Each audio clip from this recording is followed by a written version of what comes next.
We off? 30 seconds of carefree bliss. Oof, like wind in your hair carefree. Oh, like using Clorox Disinfecting All-Purpose Cleaner in the home carefree. Yes! Like dog slobbing on the coffee table and cleaning it with Clorox Carefree. He's on a roll now. Spit toothpaste on the faucet. You got it. You got it. Peanut butter on the light switch. Oh, spritz, spritz. Spritz, spritz. Clorox, man. Clean feels good. Okay, we're back. Use as directed. First of all, when I get down, because it happens, the only thing I need to cheer myself up is to start going through our publisher's data, because sometimes it feels like we're spinning the wheel. Everyone at BlueLena, because we're so small, we do all tend to keep our heads down. We're actually really not that great about celebrating our achievements, and we are trying to get better at that. And then I go in that data and I'm like, these wins! This is Small Press, Big Ideas, a podcast about the business of local news in the United States. I'm your host, Paul Gewertz. Small Press Big Ideas is about the opportunities and challenges that local news publishers are facing for their businesses. I'll sit down and talk with journalists, entrepreneurs, nonprofit leaders, and more in the local news industry to find out what's working, what isn't, and how the local news ecosystem can innovate and flourish in the 21st century. Okay, today on the podcast, I am joined by Ned Berke. Ned is the Chief Strategy Officer for BlueLena, where he leads BlueLena's strategic and product development, informed by the audience development and revenue goals of their 175-plus newsrooms across the U.S. and Canada. 250 plus now. 250 plus? Okay, all right. We'll have to update the LinkedIn. That's awesome, though. That's some awesome growth. So, Ned, we've gone back and forth via email a few times, but this is our first time speaking. So thanks for coming on the show. I appreciate you taking the time out of your day. It's my pleasure. Thanks for having me. Yeah. So just real quick, I've been a fan for a while of you and BlueLena, just following on LinkedIn and stuff. And I just, I'm kind of a geek for innovation in news, like local news media and everything. So you guys are a pretty big part of that. Can you just give us a brief bio first on your kind of life and career leading up to joining BlueLena? Give us a little bit of your backstory. Yeah. Well, I was born on a Friday. Well, I've had sort of a unconventional journey into the business side of journalism, which is that I was a journalist, and I kind of went through high school and college, knowing I wanted to be a journalist, and I always thought I was going to do international reporting and foreign reporting and all that kind of exciting stuff, which I tried my hand at and was not actually all that excited by. But I did find that there's this really interesting frontier in local journalism. I graduated from Rutgers University in 2006, and I've had already started to see in 2008 where things were going, in that it was difficult to find work. 2008 was not a great period for media. I began kind of building a clip collection in local and found that it was a really amazing part of the industry that has a really outsized impact, right? It's the doorway for everyone's kind of civic participation, and it's incredibly important. And as a reporter, it's incredibly empowering because the things you write have impact, really direct impact. Sometimes the stakes are smaller, but the impact is bigger. Sometimes the stakes are very high. But I was, kind of freelancing and finding that, first of all, they don't pay well. That hasn't changed much. And at the same time, there wasn't much going on online in local journalism in that period.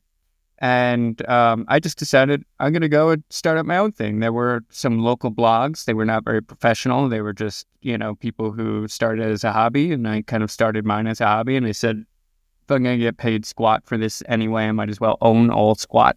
And so I did. And then I began to meet other people doing the same thing. And most of them were older and had left daily publications or whatever across the country. We all met through a gathering called Block by Block. 12 of us out of that gathering said, hey, we need to keep this going. That was a grant-funded project at the time. And we founded Lion Publishers. So I was kind of working on Lion Publishers, and through that was also realizing that this thing that I was doing as a hobby didn't need to be a hobby.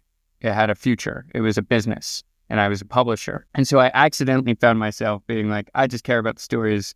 I don't want to deal with the business, to being the business facilitates the stories. And the stories can't happen if the business isn't working. And began to really see myself as a publisher. I built it up, ran it for 7 years, sold it, stayed on for another year, and then began working with startups and working in the coaching and consulting space around audience development, product development, and really kind of figuring out how to align audiences for the sustainability of an organization. And that was very different from, I think, how people were thinking about it at the time. I wasn't the only one to this. I was inspired by many other people, so I'm not trying to take credit for it, but it was something that was percolating at the time. I went back into the newsroom. I helped lead up a newsroom here in Brooklyn that became Brooklyn's largest newsroom in my time there. It was the Brooklyn Eagle. And then just before COVID, I left that and went back into consulting. And about a year later, I started at BlueLena, which started just as I was the first hire at BlueLena. It had been founded by Daniel Williams and his partner, James Gold. And, they were working on some of the same problems that I was consulting on. As a consultant, I always felt a little bit guilty because I come in, I get paid pretty well. I tell people what to do. I give them a plan, and then I leave. And there's no accountability to it. And as a publisher, as someone who had been in their position, it always bothered me. And I really wanted to be able to work with these publishers longer. And BlueLena had that model. It's coaching, consulting, counseling, but also giving you the hands-on help to do the things. So it really appealed to me. And I came in January 2021. At the time, we had 35 publications under management. By the end of my first year, we had 135 under management. So it was pretty explosive growth in that year. Yeah, definitely. Wow. And it was very much accelerated in part by COVID itself, where publishers who had been advertising dependent realized that they needed to pull the trigger on reader revenue, which they had largely been sitting on the fence. That's great. That's a cool story. So you've been in this kind of ecosystem way back to the beginning. I didn't realize, and this is probably my fault for research, I didn't realize you went back to the block by block in the beginning of Lion Publishers. And for anybody listening, if you want to hear that story, I had Chris Cruson on the podcast last season. That he goes into that a little more deeply, which is a really cool story. So my ears kind of perked up when you mentioned that. I didn't realize you went back that far. That's really cool. And maybe you said this and maybe I missed it. What was the name of the publication that you were at, that you started for 7 years and then sold? I didn't say it because okay, maybe it's no. I'll say it now. Okay. It was Sheepshead Bites. I actually had two publications because we expanded into another neighborhood. So Okay. Sheepshead Bites covered Sheepshead Bay and some of the surrounding neighborhoods, which is in southern Brooklyn. It's probably, if you're not from Brooklyn, even if you are from Brooklyn, it might be a neighborhood you've never heard of. It's down by Coney Island. And then I expanded with a second site into Bensonhurst, and that was called Bensonhurst Bean. I didn't say the names because all these years later, I'm still like, why did I name it those things? Oh, I was going to say, I think that's a really good name, Baseheads Bites. I think that's clever. I like it. Maybe you've heard it. Maybe you've heard it in your own head for too many years. Yeah. And then I sold it to another publisher who was also starting at sort of a digital network. They had 5 smaller sites in central Brooklyn. Together, we combined the sites. I stayed on and kind of oversaw the staffing and growth. And then after I left, they were all rolled up into a site called Brooklyner. And then when I was at Brooklyn Eagle, we were competing, which was I fun. see. Friendly Okay. competition. Right. That's nice. And I also just wanted to comment on another thing you mentioned in there. It's funny. You mentioned how you were in the consulting world and you felt bad about just like, here's my analysis, bye. Or I had somebody on the podcast, I think 3 weeks ago. His name's Corey Brown. And he said almost the exact same thing when I had him on. He said he's technically a consultant or whatever, but he's like, I don't like just coming in and doing a report and then vanishing. That's a theme of the people doing good work in this space is they want to, they understand the issues and they don't want to just like drop off an expensive document to these people to run with. I listened to that episode and I was like, I was not familiar with Corey. I had known of 99 newsletters, but I have a deep knowledge. And I was like, oh man, you're going to get 2 of the same episode.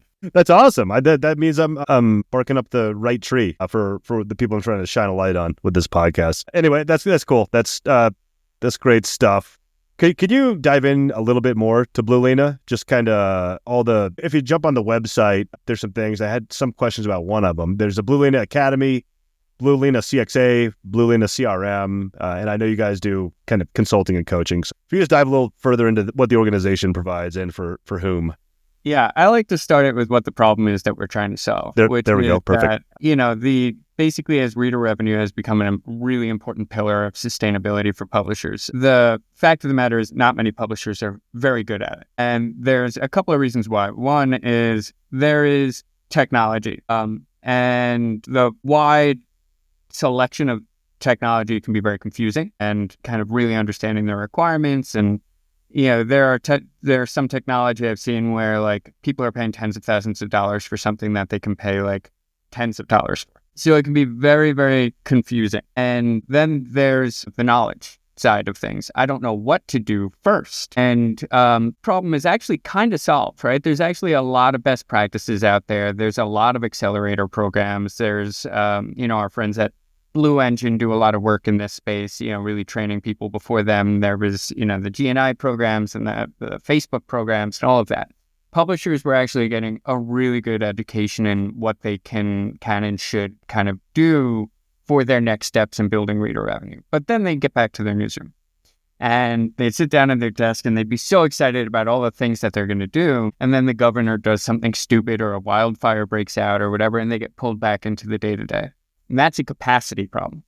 And those are the three legs of this problem. Is you have technology, capacity, and knowledge. So BlueLena kind of has this access to the same, best practices and really kind of data-informed decision making as everyone else. We bring a set of tools and technology with us. It is not our own technology. A lot of it is white labeled, or sometimes it's not even white labeled. But the idea is that we are kind of standardizing on these things to be really efficient for that third part, which is the capacity. We actually do the things for you. We will help you write your campaigns. We will help you set your goals. We will build your welcome series automations. We will help you with segmentation. The way we work with teams is a little bit different, whether it's a one-person team or a 10-person team. We have some solopreneurs where we have to do a little bit of everything. So we're going very broad and really kind of building the foundations of a program for them so that they can have the resources to bring someone else in and get to a second step. Then that person we become like a force amplifier for. They can take more of the lead, they can learn from us, and then we are freed up to focus with them on more advanced strategies, how they're going to kind of ladder people up the reader revenue funnel or down the funnel. You don't ladder down, I guess. I guess. Yeah, I guess that was all a messy metaphor. How do you kind of acquire the first party data you need to do more refined segmentation so your asks are more targeted? And then of course there's just the tooling to do all of that stuff too. What's that? Simple enough? Simple enough. No, it's awesome. I love how you said so you must take most of these newsrooms on a case by case basis. I would imagine you have smaller, one person newsletters or whatever up to, I'm guessing, larger organizations. So it's got to be on a case by case kind of, how you said you'll help them, best practices, you'll walk them through it. You'll help them write the campaigns or whatever. Yeah. I mean, just as an example, we have two publishers right now that we're onboarding. And one of them is Berkeley Scanner, a wonderful publication that is a solopreneur on Ghost, trying to really build the essentials of what they do. And they're very narrowly focused on crime and public safety in Berkeley, California. And then the other is, I have to make sure I get the order of the words here correctly because there's two organizations, but National Newspapers of New England, because there's also a New England newspapers. Gotcha. The Newspapers of New England, which is a relatively massive organization with, like 9 or 10 different publications. They have print dailies. They're on some pretty heavy systems. They have marketing teams. They have all of that. And we fill both of those needs. That's great. And I also just want to chime in on how you said this is what you do and you'll help them do it. That's an amazing service, because I don't know, just me personally, how many, platforms I've signed up for my business where, they have all these promises and they walk you through a demo and you're like, this is great. Then you get in and it's just like 10,000 buttons or whatever, and I don't know where to start, and you get overwhelmed, and then it just sits there until the free trial expires or whatever. So that's super helpful. service as well. I did want to ask you, so we kind of mentioned this, and I don't think you touched on it too much in that. So under solutions, just on your website, you've got BlueLena Academy. That's kind of self-explanatory, helping just with the education piece. BlueLena CRM, which I'm familiar with. Most people know as CRM. And this may just be a me thing, but BlueLena CXA. I have not heard those letters in that order before. Could you tell me just what that means exactly, what a CXA is? I believe, I should know. I'm putting you on the spot. I believe it's customer experience automation. Okay. And, these are, they come more from kind of MarTech, which is where Daniel Williams, our co-founder, has some experience. And it's basically your ESP, another bunch of letters, and marketing automation platform. So it's very robust compared to something like MailChimp, where there is some automation within MailChimp, but it's pretty limited. There's a lot of confinement. MailChimp is an email first and email dominant entity, and everything else is kind of being added around it. The BlueLena CXA, which is powered by ActiveCampaign, is also email first, but has things like on-site tracking, unlimited custom fields. It's able to ingest so much data and then leverage that through automation. So we spend a lot of time doing automation because we're a small team and we work with small teams. And the biggest lift for a lot of these publications to get through audience development and reader revenue growth is really just some of those, like the amount you need to communicate. And so we want to set up automations and workflows to make that easier for them. I see. No, we do. And that goes back to kind of what I was saying before. It's just, you guys are doing it day in and day out. So, what is your chief strategy officer, I believe, right? What's your kind of day-to-day look like? What's a typical day? Are you on a lot of calls with clients like this? Are you a big picture type deal? What's going on there? There's a little bit of everything. We're a pretty flat organization, but we have been growing pretty quickly. I mean, our team right now is 16 people. I oversee both the strategy team, which has a sort of sub team of publisher success, and the product team, because these things are really related. I mean, strategy ultimately is our product. So the product team is focused on sort of like the tooling that's required to accomplish the strategies. So we have what we call now publisher success managers, who are people who are experienced in audience strategy themselves, who do a lot of the one-to-one with clients now. It used to be all me, everyone got me all the time. But at this point, we're at a scale where we can't do that.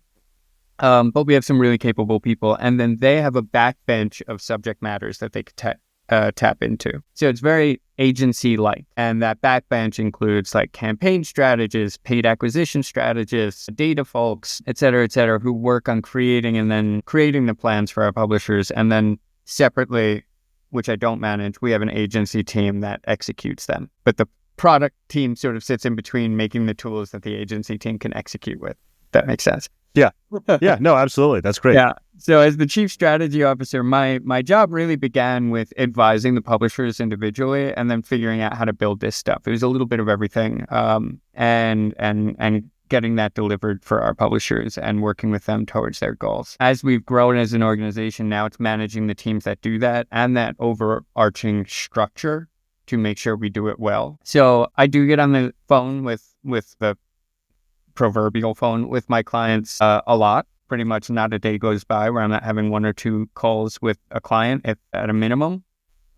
Usually I'm on there with a team member, and I'm also coaching that team about how to probe a little bit deeper, how to, kind of hear a pain point that's not being explicitly said. And then we will meet both as a team and individually to really kind of flesh out those plans. And, sometimes a lot of the things that we hear, if they don't exactly repeat themselves, they rhyme, so the team has a pretty good kind of tool set to come from and say, that's the solution for this problem, that's the solution for that problem.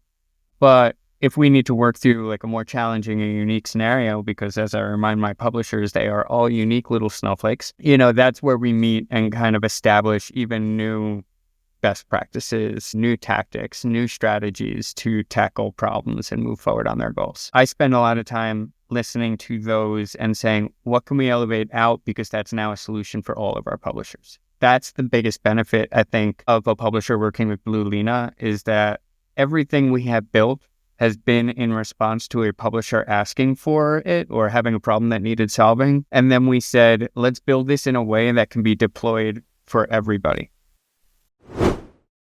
Local news needs new revenue streams, and my company, localpod.co, makes it easy and affordable.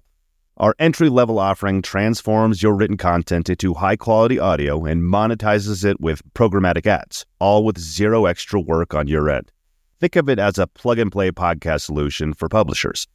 And if and when you're ready, we'll help you stair-step your podcast feed up to even more content, whether that's in-depth investigative reporting, interviews with community leaders, or whatever ideas you may have. You keep reporting, we help you turn it into new revenue. So you can get started at localpod.co, link in the show notes, or click the link in the show notes to set up a call with us today and learn more. Okay, back to the episode. That's excellent. So, as you've mentioned a few times, you've seen some pretty explosive growth from the sounds of it. Since 2021 you came on, is that what you said? That's a lot of growth in that amount of time. How are people finding you, these organizations? How are they getting into your orbit and finding their way to BlueLena? Is it a lot of referral stuff, or is the word just grown on the streets, organic? It's totally organic. It's all word of mouth. We've sponsored a few conferences, but we don't keep a table there. A lot of that is just giving back. I'll be at those conferences, but through my work with Lion, my work with INN, I have a pretty good network of people who I talk to. Gotcha. And Daniel has done a lot of work with local media association, but honestly, our clients are our best advocates, and we have, I'm grateful for it, and I will knock on wood, but we have very little churn, and people are generally very satisfied, and they will work with other other newsrooms and say, you probably need some new solutions here, because publishers usually turn to other publishers with their problems and say, right, what are you doing, and all of that. That's great. So I'll pivot this a little bit. So I believe I read somewhere, I don't know if it was on the website or on LinkedIn or something, that BlueLena facilitates semi-regular meetings from their community, kind of focused on success stories. Is that something you do? Yeah, we have monthly publisher roundtables. We have a weekly newsletter that goes out to our clients that focuses on tactics and new things that we're offering. We obviously, try to, I've got a tab open right now to pitch a conference session based on one of our publishers. We do try to keep our publishers first on all of these things. No one really wants to hear about BlueLena. They want to hear about publishers succeeding. That was actually what I was just leading into. I was curious if there are any kind of shining examples that come to mind, some cool success stories from those calls or just from individual one-on-one calls or anything like that. Kind of putting you on the spot, but I'd love to hear one or two of those also. When I get down, it happens. The only thing I need to cheer myself up is to start going through our publishers' data, because sometimes it feels like we're spinning the wheel. Everyone at BlueLena, because we're so small, we do all tend to keep our heads down. We're actually really not that great about celebrating our achievements, and we are trying to get better at that. And then I go in that data and I'm like, these wins, and it's not to say that we are a solution to every problem, or, that even after seeing growth that publishers, don't need more, because they certainly need more. But, you have to acknowledge the progress where it's made. So with that said, there are a couple stories I like to turn to. One of our oldest clients is the Isthmus in Madison, Wisconsin. They started working with BlueLena before I got here, actually, but they're really interesting because they were going to shut down, and they did shut down in COVID. Their print alt weekly, they shut down. The owners gave the newsroom to the employees who wanted to set up a nonprofit. They reached out to us and began working with us to get reader revenue and fundraising in place, and raised enough money. And I think it was a year. It took a year to get to a place where they could relaunch the print paper. Today they are, they still have a lot of room to grow, but they are fully staffed. They have they've hired a publisher. They have issues every week.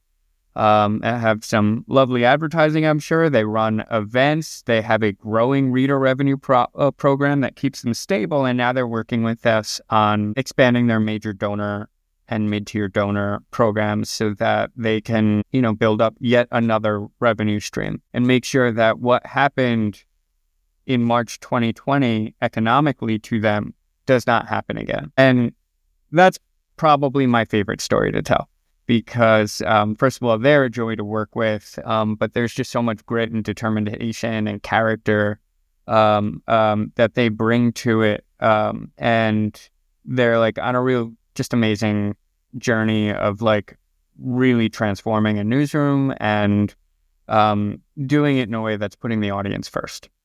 So that's one.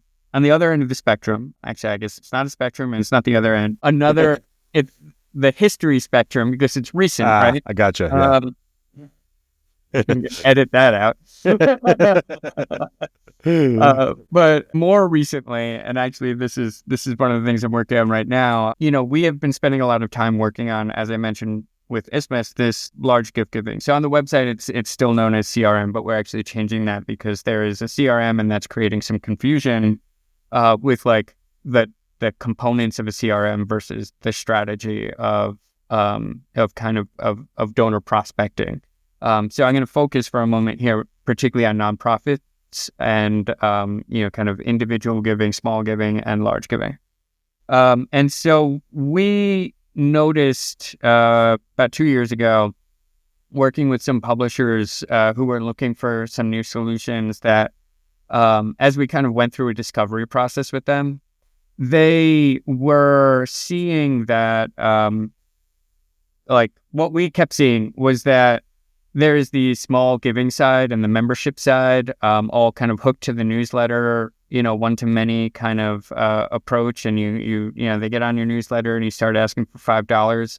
And then there's the very manual large gift cultivation, which is, you go to a gala and you get a business card and you put them into the database and you make calls and you take notes on your calls. And it just seemed like these things were siloed.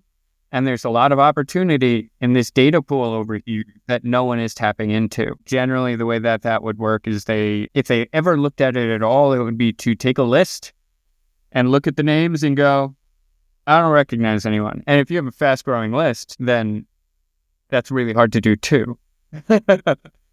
And so we built a propensity model. And we've now made this available to all of our publishers where it can start scoring them based on engagement, based on capacity to support, and a couple of other factors, and then pull them out and put them into a deal opportunity, right? So there's your CRM language. And this is, we call this automated prospecting or automated moves management. So moves management is a nonprofit discipline of sort of doing donor nurturing. And, even if you're a large nonprofit, every new person you're meeting who can give you $5,000 instead of $5 is like a really important thing. And we are finding hundreds of people and then thousands who can move up from they're giving $25, but this person can certainly give $150. Right. And identifying those people and building up the middle. So the success story in here. I just gave the story of the product we built. The success story in here. First of all, there's the two publishers that we really engaged in that product research. We now have more than a dozen publishers, kind of building this capacity out. But the two publishers that are most that are farthest along is Cal Matters and Montana Free Press, INN publishers that are just some of the most sophisticated and just amazing publishers in the ecosystem. And we're very grateful that they came to us and asked us to push like this. Montana Free Press has been, kind of chasing those large donors and also helped us identify the idea of that mid-donor opportunity. I don't have numbers yet for Montana, but I do know that this year was the first year that they fully leveraged it. And I do know that they had growth. I do have numbers for a segment that I was particularly interested in for Cal Matters, which is that mid-donor segment. So these are people who are giving, I forget exactly the range, but it's usually somewhere between like $500 and $5,000. They tend to be nurtured up or cultivated up from like that $25 gift or whatever. we were able to really focus their efforts and their marketing and build more marketing automation and one-to-one prospecting capacity to them for their end of year this year. And that mid-donor tier giving, as high as $4,999 grew by 30% in the end of the year process. And that's it's a significant amount of money. So that's been incredibly exciting, and it couldn't come at a better time as they are, mobilizing to work on the wildfires, the response of the Trump administration and, kind of his positioning towards California and certain other blue states. And it's just incredibly gratifying to know that we had a small role to play in providing them the resources to tell those stories. That's awesome. That's some big wins on opposite sides of the scale, not the spectrum. There, I'll just switch the terminology up. Great stuff. So, kind of the bio on the BlueLena site mentions, quote, executing audience development and reader revenue strategies through an extensive inventory of best practice approaches. I was curious if you could give me some examples of those best practice approaches that maybe local publishers either struggle with or aren't fully aware of in your experience. Does anything come to mind there? Yeah, absolutely. The ultimate best practice that every publisher needs to learn, and every business, small business person needs to learn, is not exactly like a tactic or anything like that. It's a principle. It's focus on the first thing first. And that first thing should be the biggest, fattest, lowest hanging fruit available to you. So the biggest vulnerability or risk that I see for a lot of publishers is actually distractions. They get pulled in many different directions. They go to a conference and they hear lots and lots of things, and then they want to try all the things, and they can't do all the things. And so they end up either doing none of the things or they do some of them not particularly very well. So we tend to have this conversation with our publishers. They come to us, they say, I want to do that, and I want to do that, and I want to do that. And I say, where is that fat, low-hanging fruit?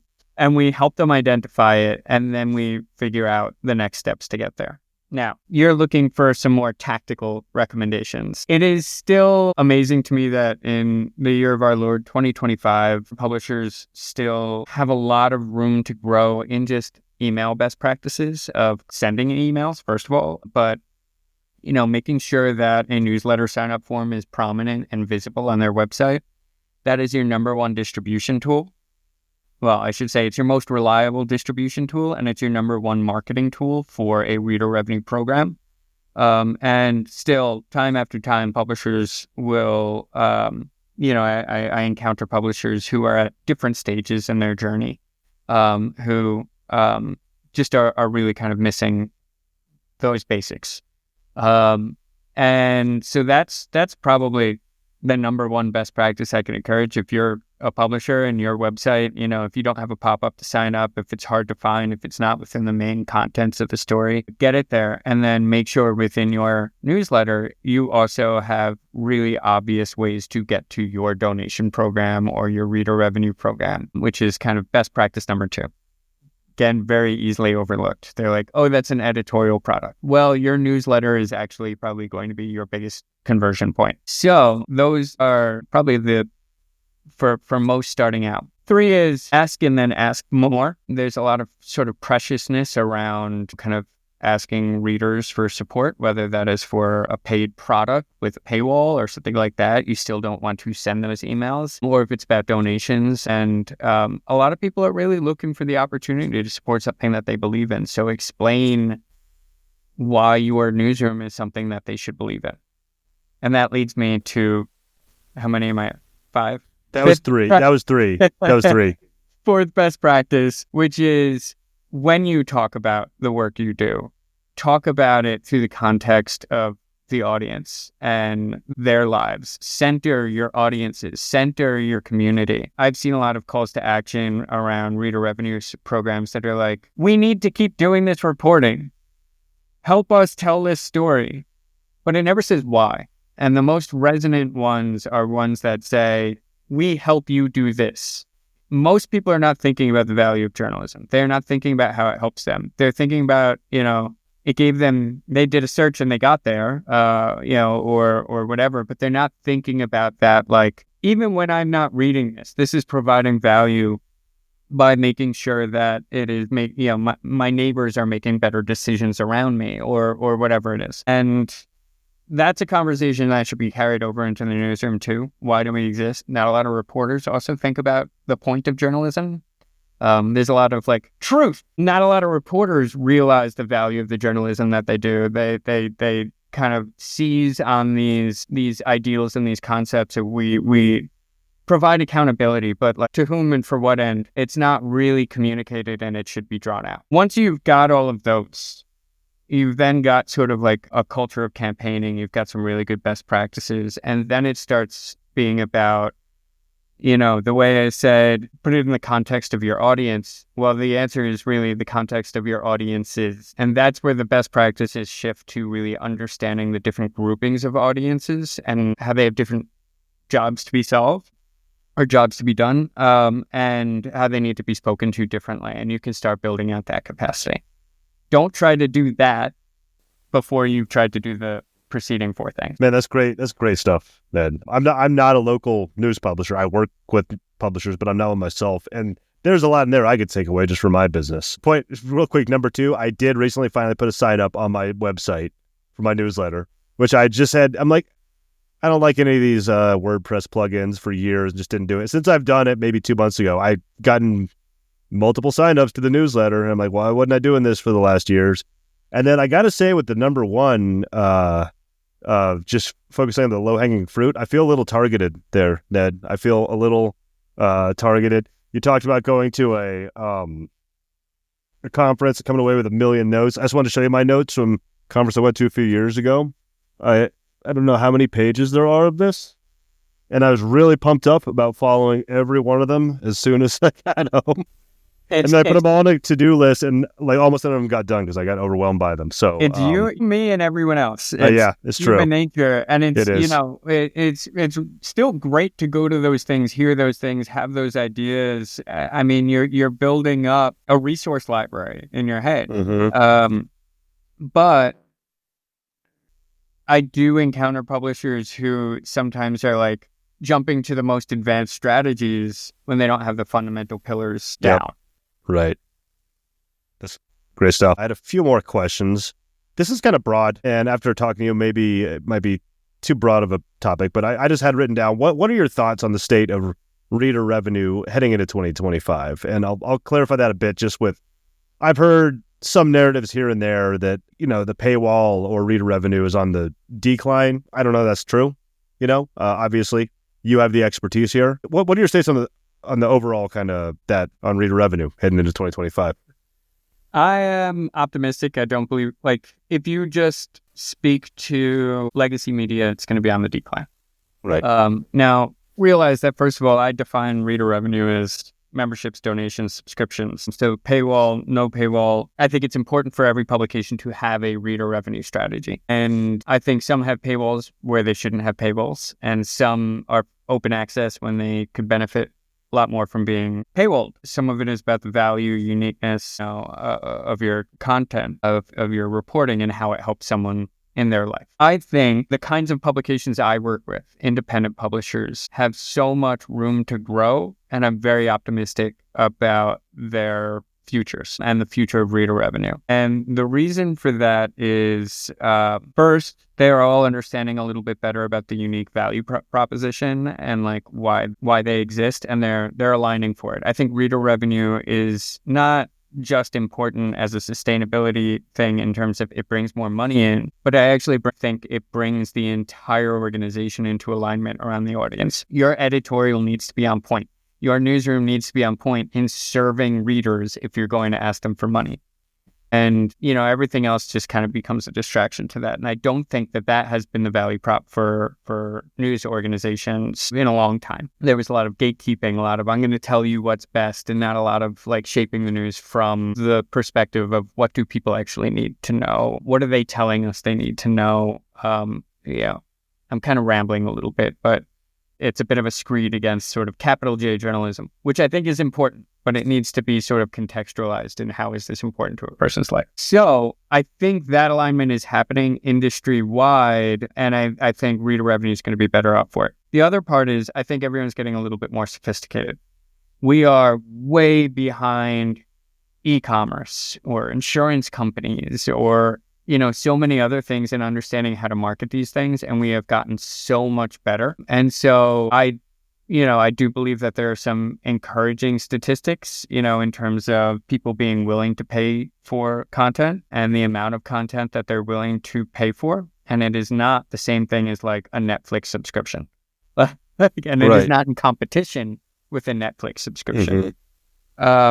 Where, I think I have some of the most optimism really for the nonprofits and keeping it open access and balancing some open access with some premium content and then getting more sophisticated about segmentation. So overall, I'm optimistic. Where I think I have some concern is a little bit further out. I think most people kind of really become new, like I do hear all the time from news publishers, local news publishers who are like, how do I reach Gen Z or, whatever. And I'm like, you're missing a whole generation between Gen Z and who you're serving. So, so maybe don't focus on 18-year-olds just yet. And I actually think that's a natural thing. I don't think people by and large will tune into their local community news in that age group. It tends to be when you start to put down roots, have a family, have a house, have more and more stakes and investment in your community. But I think the fragmentation of social media and of distribution channels has made it so that there is no entry point when that generation comes of age. And I worry that they will never be able to build a culture of news consumption, local news consumption, that gets them to supporting it when they're a little bit older. So that is probably my bigger concern. That's interesting, the fragmentation you said of the younger generation, because that's just something I've noticed, not necessarily in local media, but just in general. I bet I could name like 3 cartoons that we both watched when we were kids. You know what I mean? Yeah. And like kids these days, I have 3-year-old twins, so they're a little young, but like some of their cousins and stuff, they're the same age. They are in vastly different universes of what they're consuming, like depending on what they're into. Yeah. One's into sports, one's into anime or whatever. And so that's an interesting take. Thanks for that. Yeah. But even scarier is that like, it sounds like we're roughly similar ages. I also have a 3-year-old daughter. And, we came up before cell phones, we came up before social media, and then also came up with cell phones and with social media. Like it came out while we were still in that phase that made us native to it, but also not the only thing we've ever known. And those early days, not even early days, there was a good decade where not only was there not so many choices in social media, but there was news on social media. And beginning in 2016, so now we're almost a decade on from when this happened, they've basically eliminated news from these platforms. And now there are news influencers. That's different. And I do think that they are valuable. I think they will be really important components of building a news ecosystem. So I'm not trying to say like legacy news or like, whatever post-legacy pre-influencer news is the only thing out there. But I think they have different roles to play. And it's actually very kind of frustrating to me because I'm realizing 2 things. One, in that 10 years, there is data that shows like more and more Americans were turning to Facebook as their primary source of news. And most Americans do not pay attention to algorithms and changes in algorithms the way that those of us in news and audience development do. So when Facebook was like, we are going to deprioritize news and created this cliff, all these people who had been getting the news still thought they were getting the news. Right. And it wasn't. And I think that's what created sort of the misinformation, well, helped abet the misinformation. Yeah, no, that tracks. Yeah, and we saw other publishers follow suit, other platforms follow suit. And then we saw the emergence of platforms were just like the idea of leaving the platform was not baked into the platform. TikTok, Snapchat, and Instagram. And, I think that's an issue. And then the second thing that concerns me about that is the inherent, what I think is an ahistorical moment in media. The entire history of media, I'm going to get a little bit soapboxy here, so bear with me. But the entire history of media is that every day that goes by, every technological achievement that passes makes the access to share an idea and own the way in which it is shared is lowered, meaning it becomes more accessible. The bar to access it is lowered. It becomes cheaper, right? So like the Gutenberg press made it easier to print things in mass, send things around. TV, you could reach more and more people, and then, you had TV and print, but then, the idea of zines and, the new printing technology made counterculture papers, and then the internet, blogs, Right. social media, distributing it. It was massive. And this is the first time, I know I'm not a historian, but the first time I could think of in history, and I do like history, that it is now more expensive than it was 10 years ago to spread an idea in a way in which you own the way it's presented to people. Right? Like I can get an idea out there very cheaply if I go viral on TikTok. But that algorithm and that, kind of the way that they are using to shape it gets in the way. Every other historical achievement in media has been about giving people the ownership of the message. And I think that's very scary. Ned, I think we can keep talking. I have 6 things written down. We could go, but I think that's a pretty good place to cap it. So, but before we hop off, I'd love if you could just share where people can find you and BlueLena, anywhere else you'd like me to point to or link to in the show notes, or any announcements you have or anything like that. Yeah. Sure. You can learn more about BlueLena at bluelena.io, and you can find me on LinkedIn. It's Ned Berke, Berke. I've gotten off of the other 2 major social networks. Yeah, I'm really bullish on LinkedIn. It's my favorite one for actually getting stuff done and everything these days. You can find me on Blue Sky. I don't post much currently, but I hope to one day if I have the time. All right, awesome. I'll link to all that in the show notes and in the blog post and everything that goes with this. So, Ned, thanks. I really appreciate you coming on here. Maybe we could do it again sometime. This is good stuff. Yeah, thank you. Have a good day. Thank you for listening to Small Press Big Ideas. You can subscribe on Apple Podcasts, Spotify, or wherever you listen to podcasts. If you'd like to help the show, the best thing you can do is to tell a friend or colleague and just take a few minutes to leave a rating and a review on whatever platform you're listening to right now. It only takes a minute out of your day, but it really does help the podcast grow and reach more ears. Check back for new episodes every Monday.